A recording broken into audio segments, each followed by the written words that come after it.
Hello everyone. सबसे पहले हम स्टमक को कवर अप कर लेते हैं। और अगर आप इस चैनल पे न्यू हो तो मेरी रिक्वेस्ट है कि आप इस चैनल को सब्सक्राइब कर लीजिए एंड वीडियो अगर आपको समझ में आए तो इसे लाइक भी ज़रूर कीजिएगा। तो स्टार्ट करते हैं स्टमक को।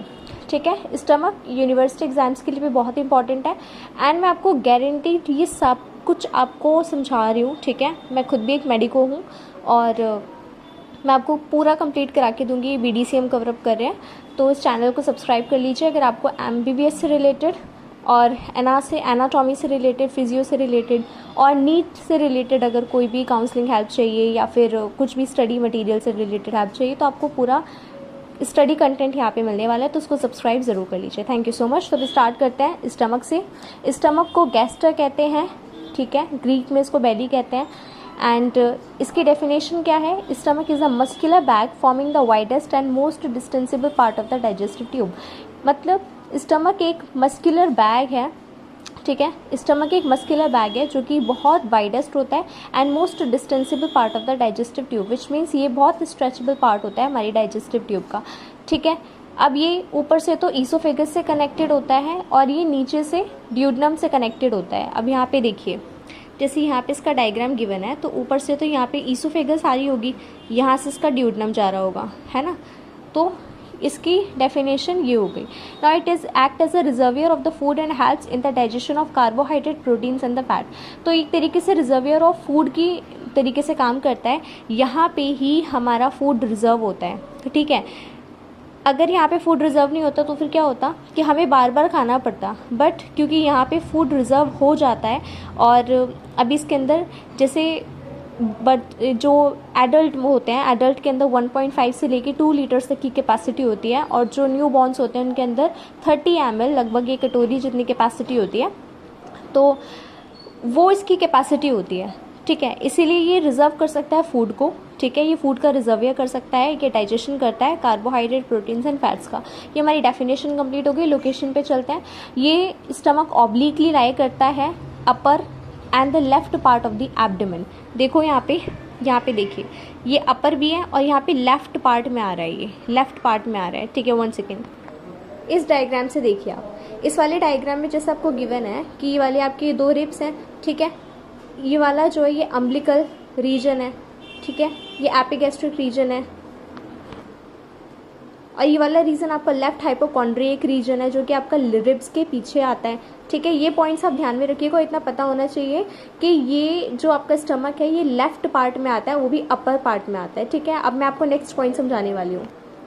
सबसे पहले जो स्टमक है ये ऑब्लिकली होता है, ठीक है, ये अपर और left part of the abdomen के अंदर आता है और ये एपिगैस्ट्रिक जो मैंने अभी आपको बताया umbilical and left hypochondriac regions में आता है। मैं भी आपके लिए दोबारा रिपीट कर देती हूँ।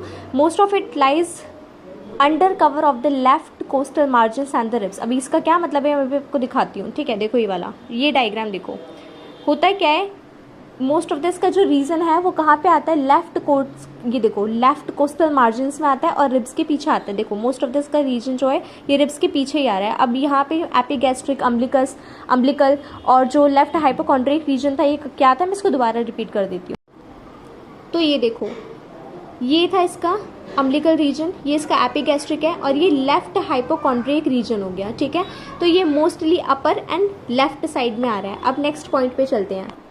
तो इसकी शेप एंड पोजीशन के बारे में बात करें तो इसकी जो शेप है वो J शेप्ड होती है।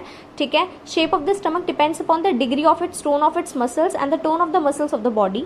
इन the normal active person, sthenic person को नॉर्मल एक्टिव पर्सन ही ध्यान रखना, in the normal active person, sthenic person में इसकी जो शेप है वो J शेप्ड होती है। ठीक है, in thin tall person hyposthenic के अंदर इसकी शेप J ही रहती है, while in broad strong and very active person में इसकी शेप हॉरिजॉन्टल हो सकती है। ठीक है, तो बट आपको J शेप ही लिखना है, इतना ये लिखने की वो नहीं है। आपको जैसे यूनिवर्सिटी एग्जाम्स में लिखना होता है वो किस तरीके से लिखना है मैं वो भी आपको दिखाऊंगी अभी। ठीक है, मैं अपने नोट्स भी दिखाऊंगी, बट उससे पहले मेरे को लगता है कि आपको BDC पढ़नी चाहिए बिकॉज आपको प्रॉपर नॉलेज होना बहुत ज़रूरी है, because we are going to be a very good doctors. ठीक है, हमें लाइफ सेव करनी है तो हमें प्रॉपर नॉलेज होनी ही चाहिए। उसके बाद मैं आपको नोट्स भी दिखाऊंगी कि यूनिवर्सिटी एग्जाम्स में आपको कैसे लिखना है, तो उसको जल्दी से कवर अप करते हैं।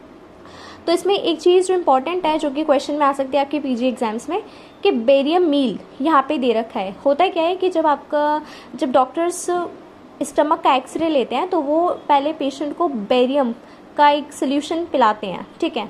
उससे क्या होता है कि एक्सरे में स्टमक की फ़ोटो क्लियरली आ जाती है। तो ये ध्यान रखना, बेरियम मील लेना पड़ता है रेडियोग्राफिक एग्जामिनेशन से पहले, ठीक है। इसकी साइज़ एंड कैपेसिटी मैं आपको बता चुकी हूँ, जैसे कि स्टमक बहुत डिस्टेंसिबल ऑर्गन होता है, ये 25 सेंटीमीटर लॉन्ग होता है।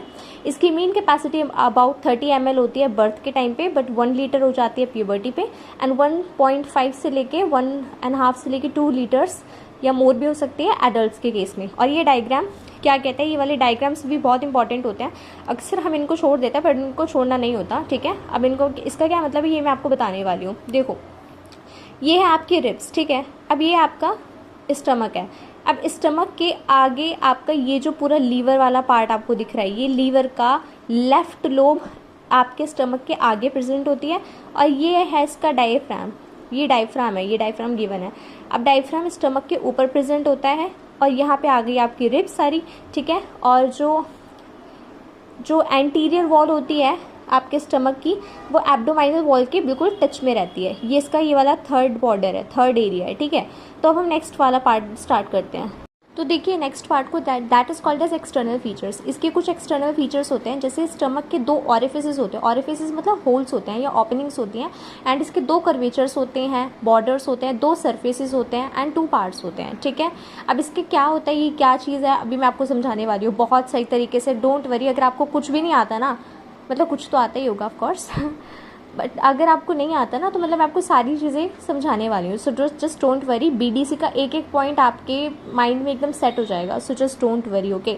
बस आपको सुनना है और फिर थोड़ा सा रिवाइज कर लेना है बाद में जाके, ओके। सो इसके 2 ऑरिफिसेस होते हैं, कार्डियक ऑरिफिस होता है, एक पाइलोरिक ऑरिफिस होता है। कार्डियक ऑरिफिस जो होता है ये लेफ्ट 7th कोस्टल कार्टिलेज के लेवल पर होता है, लेफ्ट 7th कोस्टल कार्टिलेज के लेवल पर होता है, और T11 वर्टिब्रा के लेवल पर होता है, और 2.5 सेंटीमीटर होता है from its junction with the sternum. यानी अगर स्टर्नम है ना, ये देखो, ये स्टर्नम है, ठीक है, यहाँ पे कार्डियक ऑरिफिस होता है। तो ये वाला जो कार्डियक ऑरिफिस से और इसके बीच में जो डिफरेंस है दैट इज़ 2.5 सेंटीमीटर तक का होता है। अब यहाँ पे देखो, पाइलोरिक ऑरिफिस ओपन्स होता है ड्यूडेनम के अंदर, ठीक है। अच्छा, ये वाला कार्डियक ऑरिफिस जो होता है, ये एक फिजियोलॉजिकल एविडेंस यहाँ पे नहीं होता, कोई भी स्फिंक्टर वगैरह यहाँ पे प्रेजेंट नहीं होते। कार्डियक ऑरिफिस के अंदर कोई स्फिंक्टर नहीं होते, बट फिर भी जो आपके स्टमक की जो मसल्स हैं वो इस तरीके से काम करती हैं कि खाना बैकफ्लो ना हो पाए, खाना अंदर ही आए, ऐसा काम करते हैं। यहाँ पे कोई फिजिकल वॉल प्रेजेंट नहीं होती, ठीक है। अब यहाँ पे पाइलोरिक ऑरिफिस को देखो, पाइलोरिक ऑरिफिस जो होती है ये ड्यूडेनम में ओपन होती है। आपको पता है ना, ड्यूडेनम इंटेस्टाइन का फर्स्ट पार्ट होता है, ठीक है। पाइलोरिक ऑरिफिस जो है ये ड्यूडेनम में ओपन होती है, और बेसिकली ये L1 लेवल पर होती है या ट्रांस पाइलोरिक प्लेन पर होती है, ठीक है। तो ये 1.2 सेंटीमीटर लाई करती है from the medial plane, medial plane से 1.2 सेंटीमीटर लाई करती है। और इसकी कुछ पहचान होती है, जैसे सर्कुलर ग्रूव बनाना एंड प्री पाइलोरिक वीन का होना, pre pyloric vein of Mayo का होना, सर्कुलर ग्रूव का बनाना। अब कैसे डॉक्टर्स जब सर्जरी कर रहे होते हैं तो कैसे पाइलोरिक ऑरिफिस को कैसे पहचानते हैं, सबसे पहले तो यहाँ पे एक सर्कुलर ग्रूव होता है, कैसे होता है भी दिखाऊंगी भी मैं।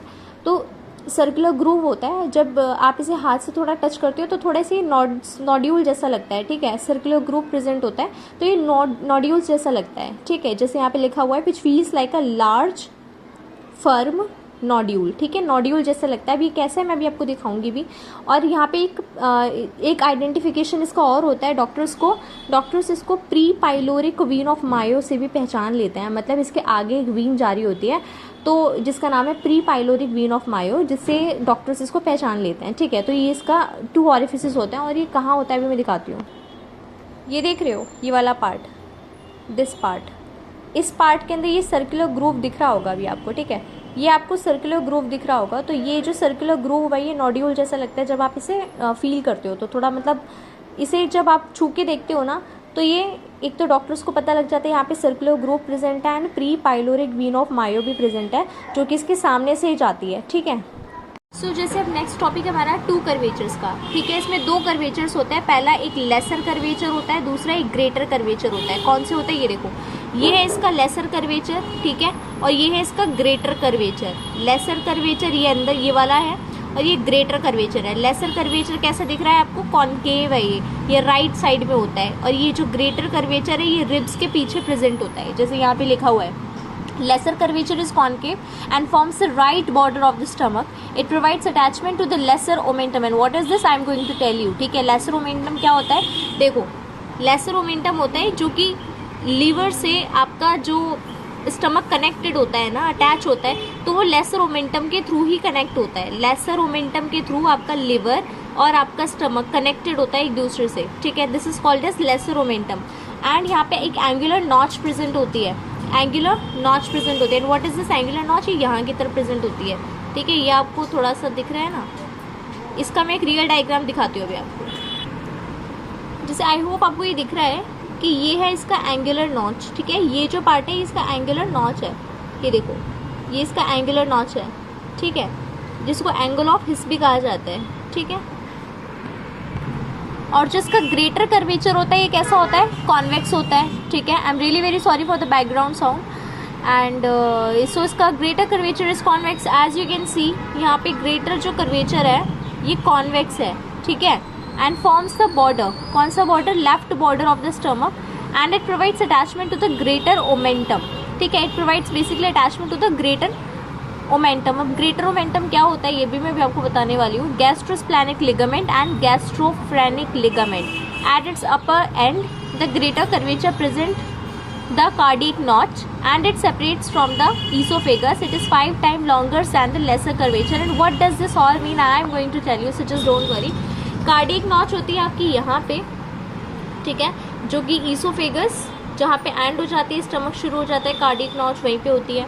ये हो गया आपका। ठीक है, ग्रेटर ओमेंटम क्या होता है? मैं इसकी रियल पिक आपको दिखाती हूँ। अब ये देखिए, ये जो आपको नीचे दिख रहा है ये इंटायरली आपका ये क्या है? ये ग्रेटर ओमेंटम है। ठीक है, ये क्या है आपका? ग्रेटर ओमेंटम है। अब ये किस तरीके से आपको दिख रहा है? ये बिल्कुल फैला हुआ दिख रहा है ना, तो ये इंटेस्टाइन पे भी फैला हुआ ही होता है। अभी इसका काम क्या होता है? इसका काम होता है कि जो स्टमक के अंदर अगर कहीं पे इन्फेक्शन हो रहा है तो उस एरिया को ये कवर अप कर लेता है, तो बाकी जगह पे इन्फेक्शन ना हो ये इस चीज़ को प्रिवेंट कर लेता है। ठीक है, तो इसका फंक्शन होता है ग्रेटर मोमेंटम का। और एक यहाँ की तरफ आपका एक गैस्ट्रोफ्रेनिक लिगामेंट होता है। ठीक है, इस साइड में आपका गैस्ट्रो 1 सेकेंड। तो जैसे इसी डायग्राम में देखिए, इस पोर्शन पे आपका होगा गैस्ट्रोफ्रेनिक लिगामेंट। ठीक है, यहाँ पे गैस्ट्रोफ्रेनिक होगा और साइड में होगा गैस्ट्रोस्प्लेनिक लिगामेंट होगा। ठीक है, यहाँ पे गैस्ट्रोस्प्लेनिक लिगामेंट होगा। एंड ये जो आपका जो ग्रेटर कर्वेचर है it is 5 times longer than the lesser curvature. Now comes to the 2 surfaces. यहाँ पे 2 सर्फेसेस होती है, एक एंटीरियर या एंटेरो सुपीरियर सर्फेसेस जो कि आपका फॉरवर्ड एंड अपवर्ड को फेस करता है, एंड पोस्टीरियर या पोस्टेरो इन्फीरियर सर्फेस होता है। ठीक है, जो कि आपका बैकवर्ड या डाउनवर्डली फेस करता है। बैकवर्ड हो गया एंड डाउनवर्ड यानी पीछे की तरफ। ये स्टमक बेड बनाता है। ये एक बहुत इंपॉर्टेंट क्वेश्चन है, इसके ऊपर भी मैं एक सेपरेट वीडियो बनाने वाली हूँ, तो मेक श्योर कर लीजिएगा कि आप इस चैनल को सब्सक्राइब कर दीजिएगा। ठीक है, और इस चैनल पे मैं आपको पूरी की पूरी एनाटमी कंप्लीट कराने वाली हूँ।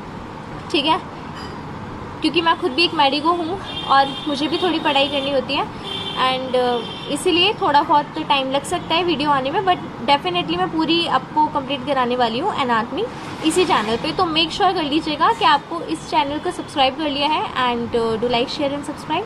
ठीक है, एंड लाइक तो ज़रूर करिएगा यार, ये मोटिवेशन होता है। ठीक है, so I am really very sorry for the background sound. Please make sure you are focusing on the content. So the 2 parts, this stomach is divided into the 2 parts. That is, first one is called as the cardiac part, and the second one is called as pyloric part. So the cardiac part and the pyloric part. So जो आपका cardiac part होता है, cardiac part के अंदर आपका आ जाता है angular notch आ जाती है, cardiac end to the angular notch। अब क्या आ जाता है यहाँ पे? एक तो फंडस आता है। ठीक है, एक मिनट देखो, कार्डियक पार्ट में क्या आ जाता है? एक तो आपका फंडस आ जाता है, ये वाला रीजन आ जाता है। ठीक है, इस पार्ट को फंडस कहते हैं, एंड ये आपका आ जाता है आपका बॉडी। ठीक है, एक इमेजिनरी लाइन ड्रॉ करो और ऊपर वाला जो पार्ट है इसको फंडस कहते हैं। यहाँ पे सिर्फ एयर होती है, ये एक्सरे के अंदर ब्लैक दिखाई देता है, और ये वाला जो पार्ट है इसको बॉडी कहते हैं। ठीक है, ये बॉडी होगी, एंड ये वाला जो पार्ट है इसको पाइलोरिक कहते हैं। यहाँ पे एक पाइलोरिक एंट्रम होता है और नीचे पाइलोरिक कैनाल होती है जो बाद में जाके ड्यूडनम से मिल जाती है। ठीक है, ये देखो कार्डियक पार्ट। ठीक है, इस कार्डियक पार्ट में क्या आ जाता है? जैसे मैंने भी आपको बताया, एक तो फंडस आ जाता है, एक दूसरा बॉडी आ जाती है।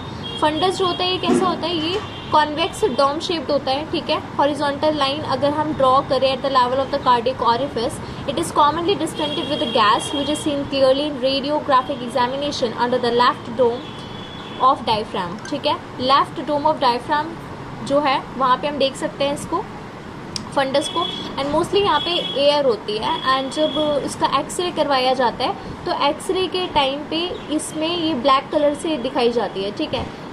ये ब्लैक कलर की दिखती है क्योंकि ऑलरेडी यहाँ पे गैस प्रेजेंट होती है। Okay, now the body of the stomach. Body of the stomach क्या है? Body of the stomach lies between the fundus and the pyloric antrum, very obvious.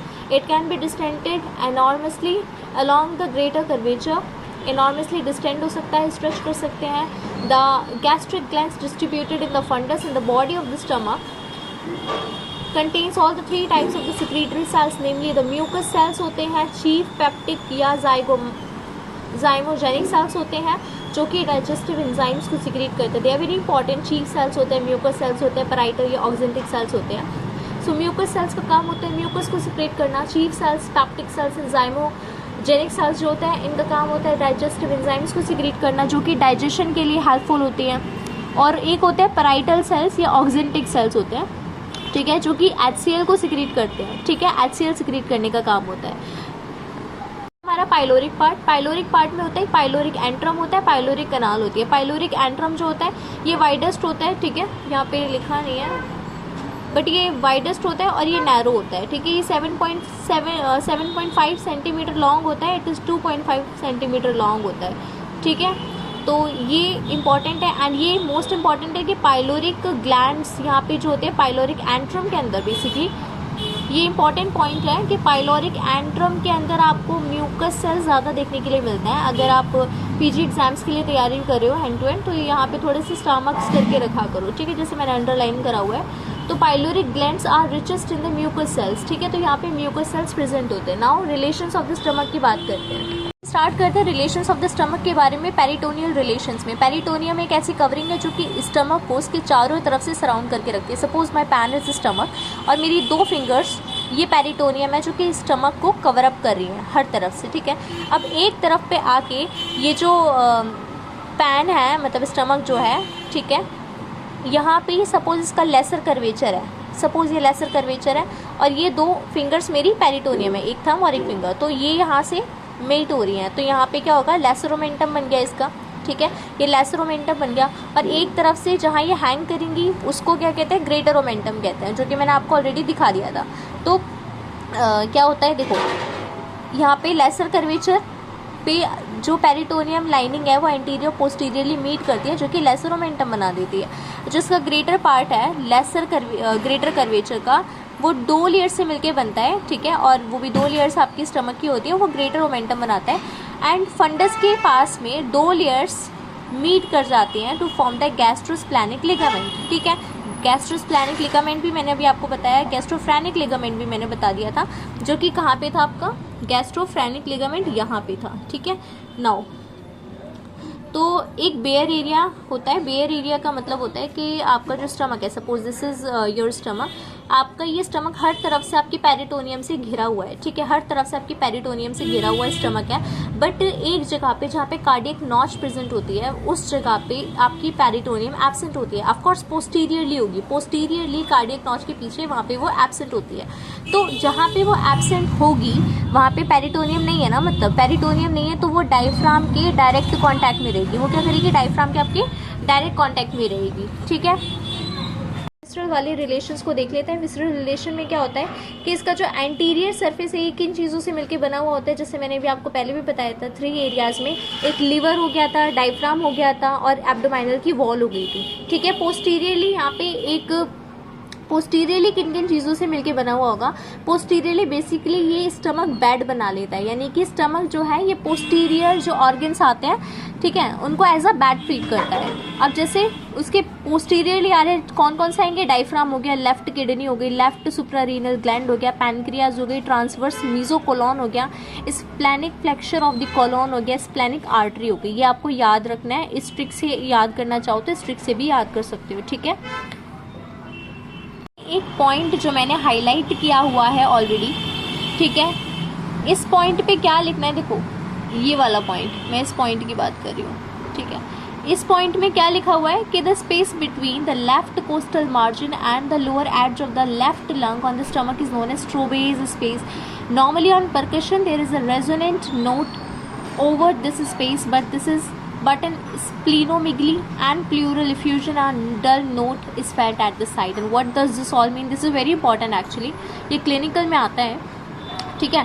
होता क्या है यहाँ पे कि आपके ribs के just नीचे and just above the stomach there is a space present which is called as Strawberry's space, ठीक है। अब उसकी percussion जब आप करोगे ना, उसको थोड़ा सा पैट करोगे, ठीक है, तो उसमें से एक resonant note आती है जो कि इसलिए आती है क्योंकि आपके स्टमक के अंदर ऑलरेडी गैस प्रेजेंट है, ठीक है, तो उस वजह से एक रेजोनेंट नोट आती है।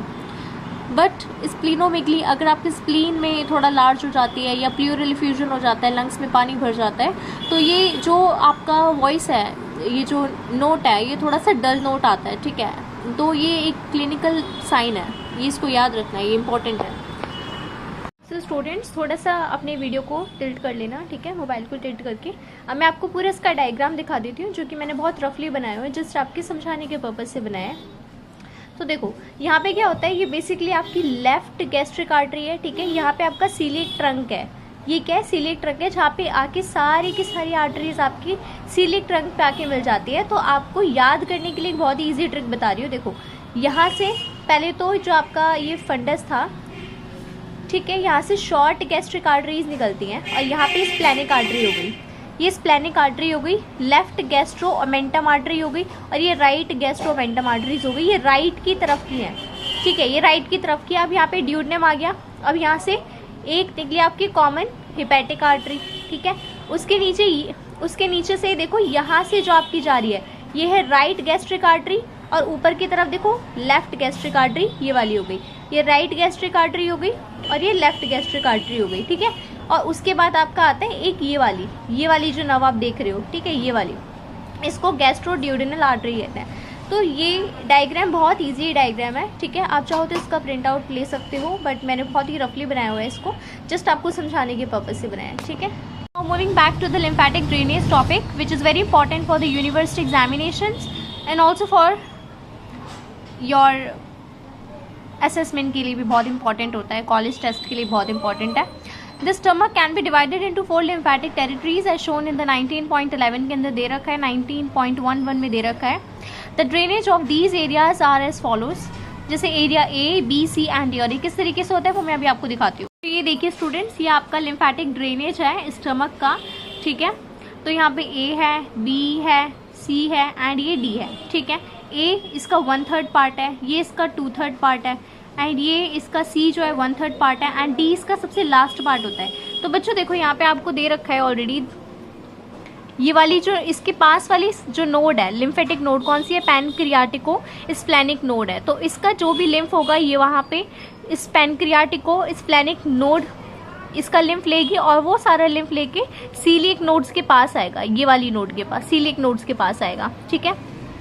तो पैनक्रियाटिको स्प्लेनिक नोड जो कि A पार्ट में डिवाइडेड है, ये वाला A, B, C and D, ठीक है। तो यहाँ पे पैनक्रियाटिको स्प्लेनिक नोड जो है ये आपका सीलिएक नोड को देगी लिम्फ, ठीक है। अब ये वाली जो आपकी नोड है लेफ्ट गैस्ट्रिक नोड, ये नोड कहाँ पे देगी, ये भी सीलिएक नोड को देगी, ठीक है। अब C नोड के पास कौन सी है, राइट गैस्ट्रो एपिप्लॉइक नोड है, राइट गैस्ट्रो एपिप्लॉइक नोड है। ये वाली नोड सब पाइलोरिक नोड को देगी, सब पाइलोरिक नोड हिपैटिक नोड को देगी, हिपैटिक नोड सीलिएक नोड को देगी।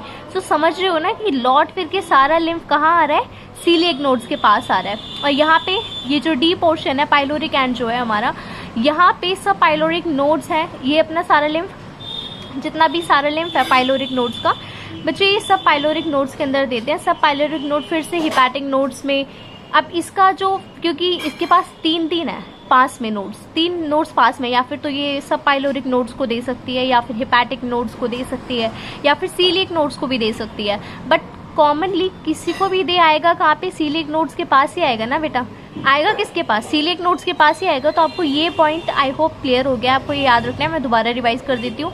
ए आता है पैनक्रियाटिको स्प्लेनिक नोड्स के पास, ठीक है। सी से निकलता है आपका राइट गैस्ट्रो एपिप्लोइक नोड्स के पास जाता है लिम्फ एंड ये डी पार्ट से सब पाइलोरिक नोड्स के पास आ सकता है या फिर हेपेटिक नोड्स के पास सकता है, ये सीलिएक नोड्स के पास जा सकता है। और बी में यहाँ पे लेफ्ट गैस्ट्रिक नोड्स के पास जाएगा। और यहाँ पे जो आपका सी था ये राइट गैस्ट्रो एपिप्लोइक नोड से भी कहाँ जाएगा, सीलिएक नोड्स। मतलब लौट फिर के कहाँ पे आना है, सीलिएक नोड्स के पास ही आना है। ओके सुनाओ बच्चों, एक चीज़ जो आपको इंपॉर्टेंट ध्यान रखनी है वो ये है कि जो सीलिएक नोड्स हैं, ये सीलिएक नोड्स आपका इंटेस्टाइन में जितना भी, मतलब सीलिएक नोड्स में जितना भी लिम्फ एक्यूमुलेट होता है वो जाके इंटेस्टाइनल लिम्फ ट्रंक में जाएगा। ये बात ध्यान रखना, वो कहाँ जाएगा, इंटेस्टाइनल लिम्फ के ट्रंक में जाएगा। एंड देन उसके बाद वो सिस्टर्ना काइली में चला जाता है। सिस्टर्ना काइली एक तरीके की it's like a bag like structure, जहाँ से लिम्फ पास आउट होके फिर क्या हो जाएगा, पूरे बॉडी के लिम्फेटिक सिस्टम में आ जाएगा वो लिम्फ। ठीक है, तो वो लिम्फ कहाँ चला जाएगा, पूरे बॉडी के लिम्फेटिक सिस्टम के अंदर आ जाएगा। वो कहाँ से स्टार्टिंग होगी, सिस्टर्ना काइली की, और सिस्टर्ना काइली से कहाँ आएगा, इंटेस्टाइनल लिम्फ ट्रंक में। ठीक है, तो अब मैं आपको दूसरा डायग्राम समझाती हूँ। बच्चों देखो, ये वाला आपका स्टमक बेड का डायग्राम है जो कि आपकी बीडीसी में ऑलरेडी गिवन है। तो आप अपनी बुक को प्लीज़ खोल के रखिएगा। एंड अगर आपको वीडियो अच्छी लग रही है तो भी आप लाइक कर सकते हो, और अगर आपको समझ में आ रहा है तो शेयर भी कर सकते हो। ठीक है, और अपने फ्रेंड्स को भी हेल्प हो जाएगी। एंड सो या we were on the stomach bed. Stomach bed में क्या होता है, देखो यहाँ पे आपका जो स्टमक है, सपोज स्टमक बेड में क्या होता है, अगर मैं सपोज स्टमक को हटा दूँ, अगर मैं स्टमक को हटाऊँ तो मुझे स्टमक के पीछे क्या क्या चीज़ें दिखेंगी, तो ये चीज़ उसके बारे में क्या क्या दिखेगा। बच्चे देखो, सबसे पहले स्टमक को हटाते ही मुझे स्प्लीन दिखेगी, स्प्लेनिक आर्टरी दिखेगी जो कि उसके अराउंड होगी। ठीक है, स्प्लेनिक आर्टरी दिखेगी जो उसके अराउंड है। Now splenic flexure of colon भी दिखेगा, ये वाला। ठीक है, स्प्लेनिक फ्लेक्चर ऑफ कोलोन दिखेगा। एंड नेक्स्ट ट्रांसवर्स कोलोन भी दिखेगा आपको। ठीक है, नाउ ट्रांसवर्स मीजोकोलोन भी दिखेगा, ट्रांसवर्स मीजोकोलोन दिखेगा। ठीक है, पैनक्रियाज दिखेंगी एंड सीलिएक ट्रंक दिखेगा जो अभी हमने पढ़ा। Left kidney and left suprarenal gland भी दिखेगी। आई होप अभी आपको ये वाला समझ में आया होगा। ठीक है, I am really very sorry for the background sound, but now you see this chapter. Now just have a look over the artery supplying the stomach. अब यहाँ पे देखो, ये वाला आपका स्टमक है ना। मैंने भी आपको जैसे उस डायग्राम में बना के समझाया था, वो तो बहुत रफ डायग्राम बनाया था मैंने। तो यहाँ पे आपको क्या दिख रहा है, यहाँ पे आपको सीलिएक ट्रंक दिख रही है। ठीक है, सीलिएक ट्रंक से यहाँ पे कॉमन हिपैटिक आर्टरी निकल रही है, और ये कौन सी आर्टरी है, left gastric artery. Common hepatic artery, left gastric artery यहाँ से फिर मुड़ गई, और यहाँ पे कौन सी बहुत सारी आर्टरीज हो गई। ठीक है, ये शॉर्ट गैस्ट्रिक आर्टरीज हैं, ये शॉर्ट गैस्ट्रिक आर्टरीज हैं जो कि फंडस में आती है। अब ये स्प्लेनिक आर्टरी है, और ये क्या है, ये पीछे से घूम के आ रही है, तो उसको ऐसा दिखाया गया है। ठीक है, तो स्प्लेनिक आर्टरी हो गई, ये स्प्लेनिक आर्टरी है ना। और यहाँ पे लेफ्ट गैस्ट्रो एपिप्लोइक आर्टरी है, लेफ्ट गैस्ट्रो एपिप्लोइक आर्टरी, और यहाँ से हो गई आपकी राइट गैस्ट्रो एपिप्लोइक आर्टरी। अब यहाँ पे right gastro epiploic artery, and ये वाली जो आर्टरी है ये राइट गैस्ट्रिक आर्टरी है, और ऊपर वाली लेफ्ट गैस्ट्रिक आर्टरी है। ठीक है, ये प्रॉपर हिपेटिक आर्टरी हो गई। एंड गैस्ट्रो ड्यूडनल आर्टरी जो यहाँ पे ड्यूडनल के पास से जा रही है, गैस्ट्रो ड्यूडनल आर्टरी हो गई। एंड उसके बाद यहाँ पे जो ओपन हो रही है that is superior pancreatico duodenal artery, superior pancreatico duodenal artery. ठीक है, नाउ अब मैं आपको समझाती हूँ इसका nerve supply. And nerve supply भी मैं बहुत अच्छे तरीके से समझाऊंगी इसको। ठीक है, तो बच्चों सबसे पहले ये जो नर्व सप्लाई है ये आपका टॉपिक है। ठीक है, ये टॉपिक भी बहुत सही तरीके से करने वाले हैं, सो जस्ट डोंट वरी, है ना, वीडियो में बने रहिए। तो चलिए स्टार्ट करते हैं नर्व सप्लाई को। नर्व सप्लाई में बच्चों दो तरीके की नर्व सप्लाईज होती हैं, एक तो एक्सट्रिंसिक होती है और एक इंट्रिंसिक होती है। एक्सट्रिंसिक का क्या मतलब होता है कि जो हमारे एब्डोमाइन के मतलब स्टमक के बाहर से आ रही है जो नर्व सप्लाई। ठीक है,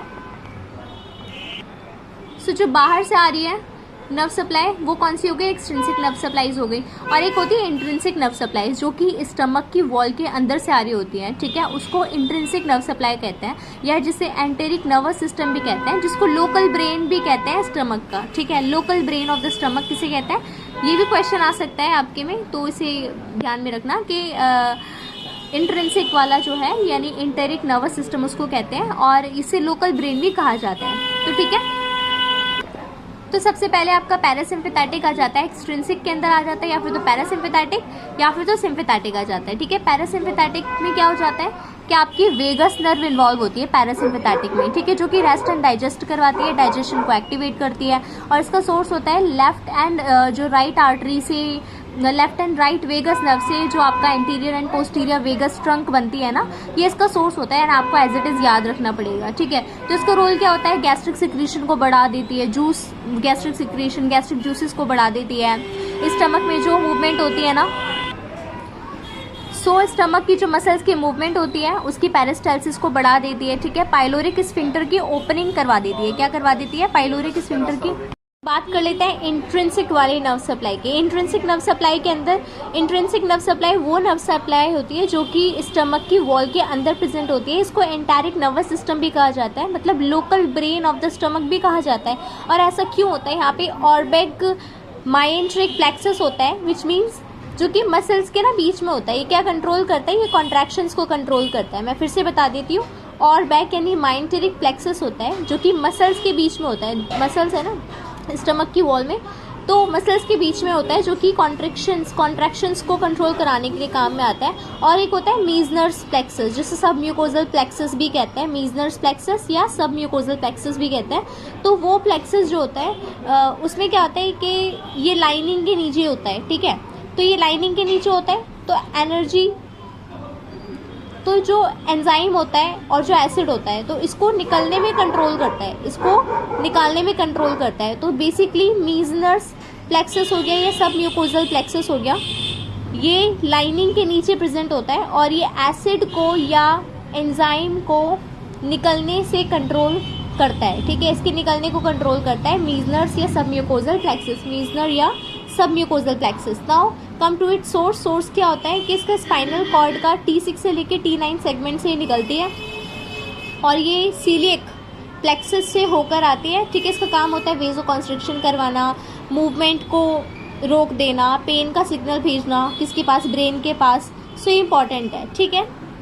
स्टूडेंट्स, लॉन्गिट्यूडनल फोल्ड्स दिखा रखे हैं आपको इसका डायसेक्शन में, ठीक है। यहाँ पे ग्रेटर ओमेंटम है, ठीक है, ये लेसर ओमेंटम है, यहाँ पे गैस्ट्रिक कैनाल्स हो गई एंड ये longitudinal folds of the mucosal membrane हो गया, फंडस ऑफ द स्टमक हो गया। नाउ स्टूडेंट्स, इसके फंक्शंस जो स्टमक के हैं उसको पढ़ेंगे अभी, ठीक है। अभी मैंने ये वाला पोर्शन हटा दिया है थोड़ा सा, वो मैं आपको एक नई वीडियो में कवर अप करूँगी। इसमें मैं स्टमक का जो पूरा इंपॉर्टेंट है वो कवर अप कर रही हूँ, बस एक टॉपिक नहीं हो रहा है इसके अंदर, तो वो उस टॉपिक की वीडियो मैं नेक्स्ट पार्ट के अंदर कवर अप कर दूँगी, ठीक है। क्योंकि अगर आप ओरिएंटेड मतलब सिर्फ और सिर्फ यूनिवर्सिटी एग्जाम के ओरिएंटेड पर्पज से देख रहे हो तो ये वीडियो आपके लिए मोर देन इनफ है। इतना करके चले जाओगे आपको इसमें फुल मार्क्स ही मिलेंगे, ठीक है।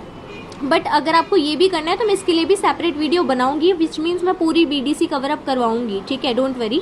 बट अभी हम इसको functions of the stomach complete कर रहे हैं। फंक्शंस ऑफ द स्टमक अभी मैं पहले बता दूं, एक ही टॉपिक अभी रहा है, कौन सा टॉपिक है वो बता देती हूँ। सो इंफीरियर ऑफ स्टमक वाला जो एक टॉपिक है वो टॉपिक जस्ट रीड करने वाला टॉपिक है, उससे रिलेटेड अभी तक कोई भी यूनिवर्सिटी एग्जाम में क्वेश्चन नहीं आया है, तो ये सिर्फ आपको रीड करना है, ठीक है। वैसे मैं इसको भी रीड करके आपको बता दूंगी और इसके लिए मैं एक छोटी सी शॉर्ट वीडियो बना दूंगी जिससे कि आपको ये जो रीड करने वाला टॉपिक है इसमें आपको ज़्यादा टाइम नहीं लगेगा, ठीक है।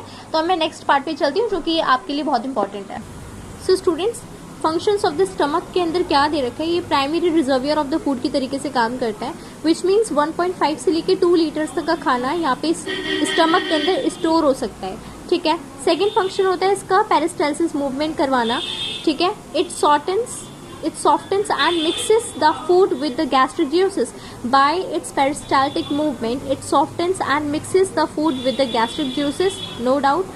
अब यहाँ पे gastric glands produce the gastric juices which contains enzyme that play an important roles in the digestion of food, ठीक है। यहाँ पे बहुत सारी जो स्टमक की जो लाइनिंग्स होती हैं ये गैस्ट्रिक ज्यूसेस को निकालती हैं जो कि खाने को डाइजेस्ट करने का काम करती है, जैसे HCl हो गया, पैप्सिन हो गया, इंट्रिंसिक फैक्टर्स हो गए। HCl का काम क्या होता है, HCl का काम होता है जर्म्स को मारना जिससे कि पैप्सिन एक्टिवेट हो सके, पैप्सिन को एक्टिवेट करता है, पैप्सिन प्रोटीन को डाइजेस्ट करवाता है ना। इंट्रिंसिक फैक्टर का काम क्या होता है, विटामिन B12 के एब्जॉर्प्शन के लिए बहुत ज़्यादा ज़रूरी होता है, ठीक है। और इसकी कमी की वजह से क्या हो जाता है, खून की कमी हो जाती है, ये पता है ना आपको।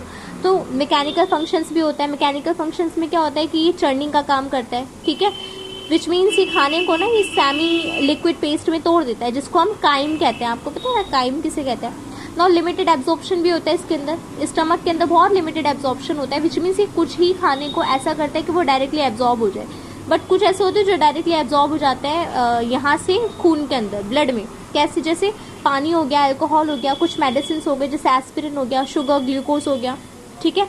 तो ये हो गया, ये इसकी बहुत बेसिक से आपके इसके फंक्शंस दे रखे हैं। तो अब नेक्स्ट चलते हैं इसकी क्लिनिकल एनाटॉमी पे, जो कि बहुत इंपॉर्टेंट है लिटरली। सो स्टूडेंट, जैसे यहाँ पे दे रखा है, gastric pain is felt in the epigastrium because the stomach is supplied from the segment T6 से लेके T9 of the spinal cord which also supply the upper part of the abdominal wall. Pain is produced either by spasm of muscle और by over distension. Ulcer pain is attributed to the local spasm due to irritation. Okay, now इसका meaning मैं आपको बताती हूँ, ये सारे points मैं आपको कवर अप कर देती हूँ। बेसिकली इसका मीनिंग है कि जो आपको गैस्ट्रिक पेन महसूस होता है तो वो कहाँ पे होगा, एपिगैस्ट्रियम के अंदर महसूस होता है, ठीक है। पेन एपिगैस्ट्रियम में महसूस होता है और ये किसकी वजह से हो सकता है, स्पाज्म ऑफ द मसल की वजह से या ओवर डिस्टेंशन की वजह से हो सकता है। Over distension which means over extension, over stretching, ठीक है, उसकी वजह से हो सकता है। और अल्सर पेन लोकल स्पाज्म में due to irritation, ulcer pain भी हो सकता है लोकल स्पाज्म की वजह से ड्यू टू इरिटेशन, इरिटेशन बहुत होगी, ठीक है, इरिटेशन की वजह से अल्सर में पेन हो सकता है। This is what it does mean. Gastric ulcers कहाँ कहाँ देखने के लिए मिलते हैं, गैस्ट्रिक अल्सर्स वहाँ देखने के लिए मिलते हैं जहाँ पे आपको पैप्सिन देखने के लिए मिलेगा या फिर HCl देखने के लिए मिलेगा, विच मीन्स स्टमक में एंड आपके जो इंटेस्टाइन है वहाँ पे आपको देखने के लिए मिल सकता है, ठीक है। ड्यूडेनम में देखने के लिए मिल सकता है आपको स्पेशली। सो बेसिकली होता क्या है कि यहाँ पे लेसर कर्वेचर की तरफ आपको ज़्यादा देखने के लिए मिलता है एंड ये ज़्यादा कॉमन होता है जो ब्लड ग्रुप O वाले लोग होते हैं ना, उनमें ज़्यादा कॉमन होता है।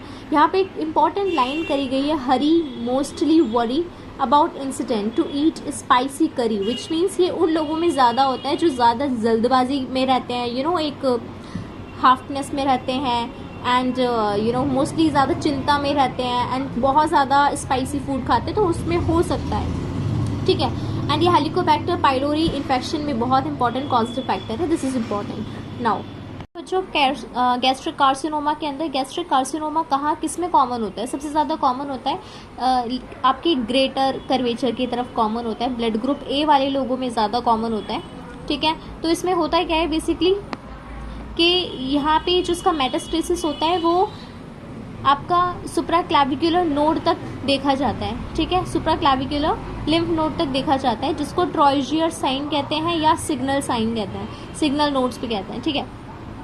तो यहाँ पे ये ब्लड ग्रुप A के अंदर ज़्यादा कॉमन होता है, सिग्नल नोड्स कहते हैं इन लिम्फ नोड्स को, ठीक है, जो कि फैला मेटास्टेसिस जहाँ तक होती है, मतलब लेफ्ट सुप्राक्लैविकुलर लिम्फ नोड तक इसकी मेटास्टेसिस होती है, ट्रॉयजियर साइन कहते हैं इसको। यही चीज़ आपको याद रखनी है, ठीक है। ये समझ में आ गया ना कि गैस्ट्रिक कार्सिनोमा आपके ग्रेटर कर्वेचर की तरफ होता है, ब्लड ग्रुप A में ज़्यादा कॉमन होता है, इसका मेटास्टेसिस लेफ्ट सुप्राक्लैविकुलर लिम्फ नोड के थ्रू होता है, जिसको ट्रॉयजियर साइन कहते हैं, और इन लिम्फ नोड्स को सिग्नल नोड्स कहते हैं। आई होप ये आपको क्लियर हो गया है, ठीक है ना। पाइलोरिक ऑब्स्ट्रक्शन क्या होता है, जैसे नाम से पता चल रहा है, पाइलोरिक ऑब्स्ट्रक्शन में पाइलोरिक आपकी ऑब्स्ट्रक्ट हो जाती है, ठीक है, वो ब्लॉक हो जाती है, जिसकी वजह से क्या होता है कि सडन वॉमिटिंग हो जाती है, ठीक है, प्रोजेक्टाइल वॉमिटिंग होती है। एंड ये मोस्ट कॉमनली पता है कहाँ देखा जाता है, ये न्यूबॉर्न्स के केसेस में देखा जाता है, जहाँ पे वो कुछ चीज़ मतलब खाते हैं एंड वो उसे बिल्कुल प्रोजेक्टाइल वॉमिटिंग हो जाती है, ठीक है। तो ये चीज़ उनमें विजिबल होती है एंड यहाँ पे क्या होता है, एक विजिबल